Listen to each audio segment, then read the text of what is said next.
Hello. This video is going to be all about dreaming big, ways for us to make sure our students have access to books all summer long.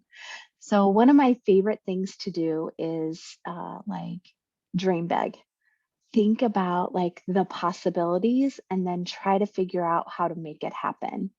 This was probably one of the most fun parts for me when it came to the Summer Slide Mastermind, working with other literacy leaders in the United States and talking about just like what would we love to do if money, time, resources were not an issue.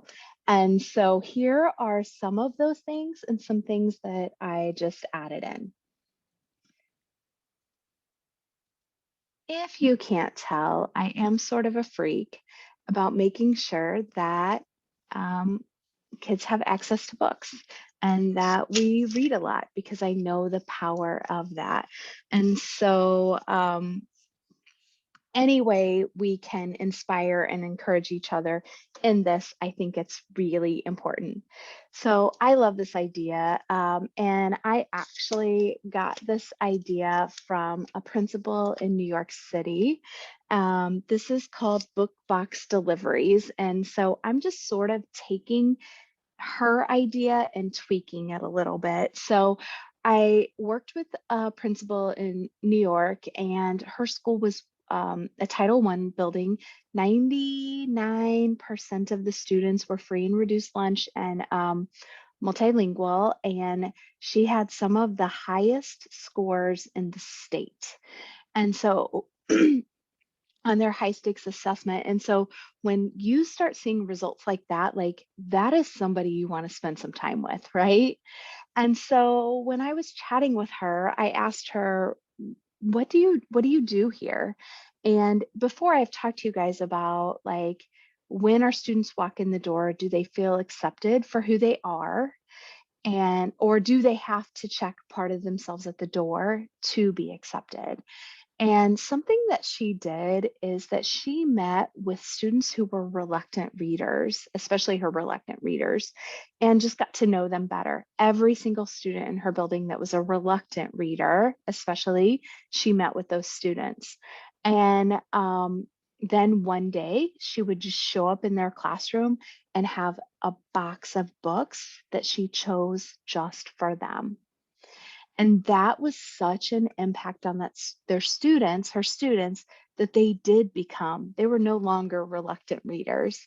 And so when I think about book box deliveries, I think it could be really beautiful, especially for our students that don't have access to text, to have boxes of books delivered to their home that are aligned with their identity web.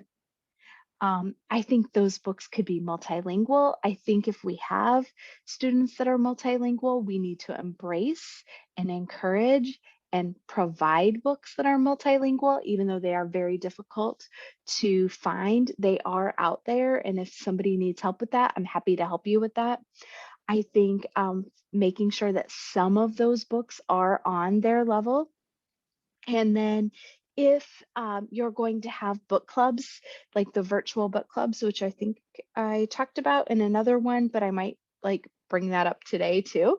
Um, if you're going to do that, make sure they have those books as well in their book box delivery.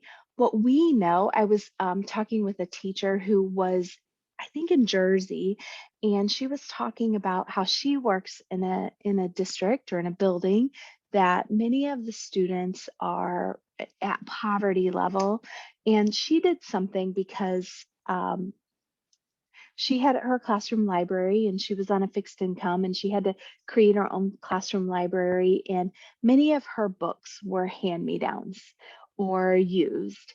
And that's something that our students in poverty have all the time. Like typically they have a lot of things that are hand-me-downs or are passed down or are bought secondhand or used. And so she decided to do a donors choose and like an Amazon wish list, and people from all over the world donated and purchased and had books brand new books sent to her classroom. And she talked about the power of her kids who were in poverty and had never gotten new things, getting brand new books. And I think that that's really important for us to keep in mind. I think it's very kind and that it's wonderful that we all share and that we're swapping and book swapping, and I think there's a lot of power and value in that. And I also think there's a lot of power and importance in kids knowing this was picked for you, this is brand new for you, this was because of you. And that really feels good to have people think about you like that. So keep that in mind as you're thinking about some of your students who maybe don't get new things, and how special that can be and how they cherish that. And whenever I get something new, I take really good care of that. Another thing that I think we could do when it comes to dreaming book big and book access, I talked about the community and rallying the community, but I have to tell you, like, I have a dream of having in my community a district bookmobile, and that the staff are the people that are running the bookmobile, because really I want to drive the bookmobile. And we're going into all of our neighborhoods and our parks and our community centers, and we're talking with our kids about books and sharing books with them. So this is my dream. I know some of districts surrounding us have this already, and I am jealous. And someday I hope that that's going to be me too. Some things I think we could be doing could be really fun are summer book clubs. So they could be virtual, they could be meeting in parks, in coffee shops, in schools, in community centers, in churches. We could just have summer book clubs happening all over. Here's something that I want you to know is that students should be able to choose which book club they want to get into. So you could think about having book clubs, grade range book clubs.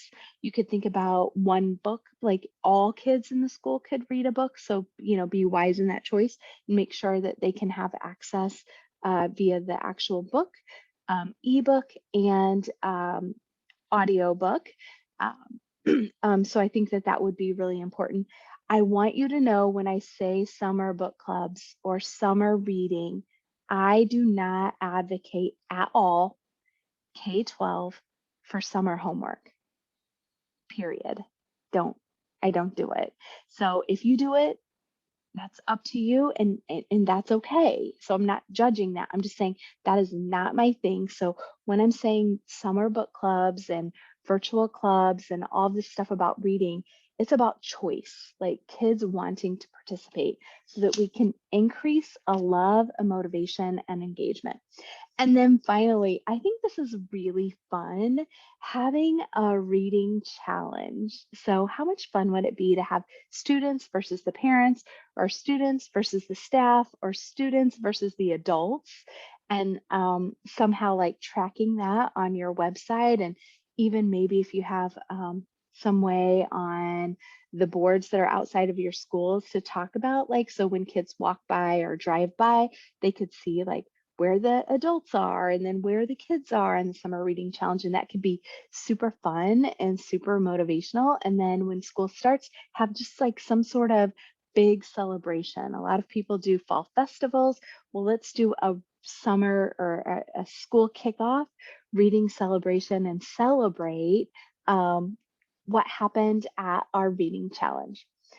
So I hope that over the series of videos, you were able to find some ways to help make sure your students have access to texts all summer long, and some ways to make it fun and bring in the whole community, the school, your community, the parents, your families. And as always, I would love to hear your ideas and your feedback. So feel free to email me, feel free to comment in the comments, and collectively we can only get better.